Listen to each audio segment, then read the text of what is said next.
मियामनसु पामनबदुगा कोई सही अनि मखाई हेंजिलगा ब इरांग सिगी मतुंगदा मुक पिआर लेंगाक न मतम सांगना लेरअबा अदुगा पिआर लेंगाक सिदा मियाम थाजबसु अदुमक मांगलकपदगी पॉपुलर गवर्नमेंट पामलकपगी फिल्म लेरकप सिगे इरोइनना सुक्सेसवेदा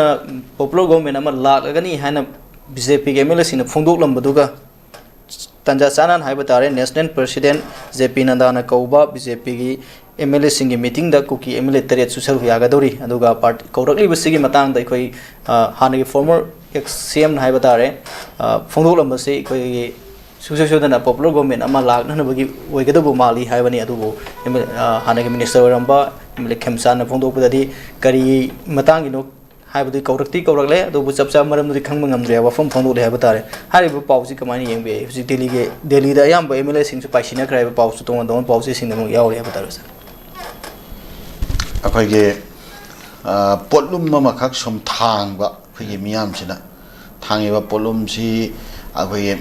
कोकता पुरगा सम चटपा कोकता पुरगा सम चटपा अदु कोकता पुबा वारे हाइदना ngakhtang अखोइ लेंगबानदा मुक सिनबा यस अरे लेंगबानदगी अमुक यथंग लेंगबानदा पुरम पोतो अमुक वैथंग लेंगबानदा मुक सिदोकपा वैथंग लेंगबानदगी अमुका नंगबंदा मुक पुरगा मुक चटपा अदे अमुक ngmakreना कोकता मुक थांगतपा अमा अदुगा मानबा पोट ओइगनी हाना खाली मरमदि प्रेसिडेंट रूल हाइबसे कनाने एडमिनिस्टर तौबनो सोमना गवर्नर हाइबसी मफम सिरेसेदा अखोई मागी डिप्यूटी अमोइना थारकपनेबा कनागी डिप्यूटी सेंटर की गवर्नमेंट की डिप्यूटी ने बसलाइसे ऑन द बिहेस अदगा on the instruction on the advice on this guidelines कनागी अखोई सेंटर द लेरिबा यूनियन कैबिनेट की अदु कनाना मोचिलकांदा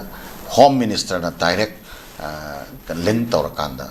अदैदा पिरकपा इंस्ट्रक्शन सिंग अदुगा मरी लेना पोचिंग अदु खक्तनी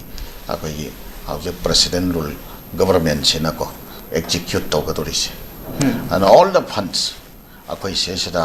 दरकार लेबा फंड खुदिंगमक यूनियन अखोई केनोना यूनियन कैबिनेट ना अखोई केनो तौरकांदा पुथोकांदा पार्लियामेंट पास तौरगा सनरगा अदा सिनागदोरिबनेबा अदो तारगदी अखोई यूनियन कैबिनेट की विल दो यूनियन कैबिनेट की मागी पर्सपेक्टिव मागी विजन नत्रगा मागी अंडरस्टैंडिंग अदुगे मतुंगेना मणिपुर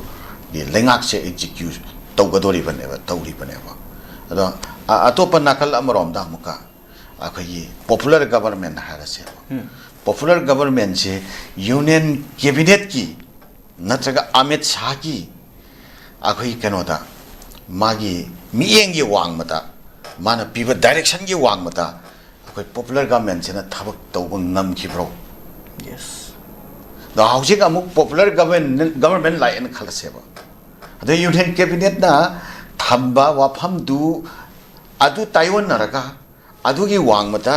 वारेप लौब ngमगद्रा अदु वांगदा थबक तौब ngमगद्राबा yes the what will be difference between this two government मसिदी सेम कोइल मगी टू फेसेस को मनाबा yes PR government popular government there will be no differences or major होइबा बेसिक होइबा डिफरेंसेस ति लेरोय तमसों पॉपुलर गवर्नमेंट की प्लस पॉइंट खसिकतंगी लेगनी पॉपुलर गवर्नमेंट सिदा मियामगी डायरेक्ट अखोगे कंप्लेन मियामगी डायरेक्ट अखोगे पेन दबगी अखोगे वाकत कुंबा लेइबसे मसी अखोगे पॉपुलर गवर्नमेंट सिना सगी मियाम से डायरेक्ट मागी कंसर्न होइबनिना मियाम सिना कोई बहुत थादरगा मासे काबा मागी अदुगा हौरेन अमुका मियाम सिगे मनाक्ता मासे हनगदबा मियाम सिगा मागा डायरेक्ट कोई कनेक्ट तौबा पोट अमा होइबनिना अदुगी खजिक्तंग सॉफ्ट कॉर्नर मियाम गा मरी लेनाबा इशूदा अखोई पॉपुलर गवर्नमेंट सिना खितंग सॉफ्ट कॉर्नर लेबा आई कैगुम मतमदा प्रेसिडेंट रूल लेंगाकना कासिन गोया उबंग नमदबा खोतबा सिंगदो पॉपुलर गवर्नमेंट ना खजिक्तंग उबा अदुगा मदुगी पोसिंग उरबनिना अदुगी पोसिंग तौनबा होनबा सेंटर लेबा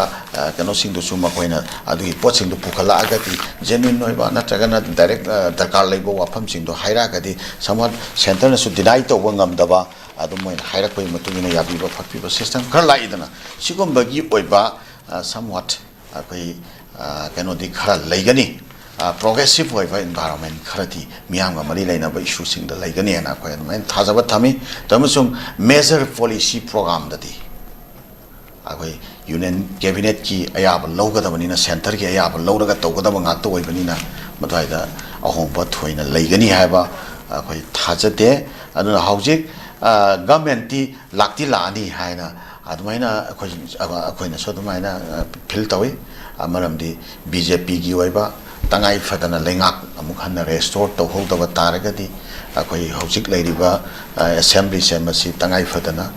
akoi assembly se dissolve to ba tangai fataba lakani February gi tang kya dano tarangani madu last kano to ando sipaw da government ama leitab taragadi government hanjan dab taragadi sungsoi soidana assembly se dissolve to khagani amonna sangto pa ya da bi pot lakhani no BJP na lakaduriba 2027 gi election da makhoi gi oiba lengak yaudana makhoi gi oiba lengak restore tawdana election face tawningani haiba thajate maram aduna popular government as the sungsoi soidana dum lakani tamusung lakpa matamda kuki gi adugomba MLA singdo madu yaudragati BJP da yauriba kuki gi MLA tare tu yaudragati makhoi majority si amu problem laigani are ani subata lengak se manipur de inclusive oidaba kanglup khara khatki oiba kanglup ama exclude toba adum lengak ni haibagi narrative ama India gi level da as well as Malayam gi level da gi narrative ama lakani haibagi tangai fataba wakhal khara leramani aduna maram waraga kuki gi MLA sintu su yauna inclusive oiba meeting ama akhoi korakpani haina thajai masi kaudringai ye mamangda tongan ba level da soidana akhoi manungi level da makhoi gi oiba pau phauna ba khona ba leram ba yai haina leram phamdi thoi leram mane na khali madugi inducive environment to leira kanda mifam silak pa oigadra haina tumaina feel tawi ana sireisida lengak amuk hana restore torpa yabagi popular government restore torpa yabagi potu madi yam imminent oi haiba phang khasi sumaina hangatsage yam nuai sa koi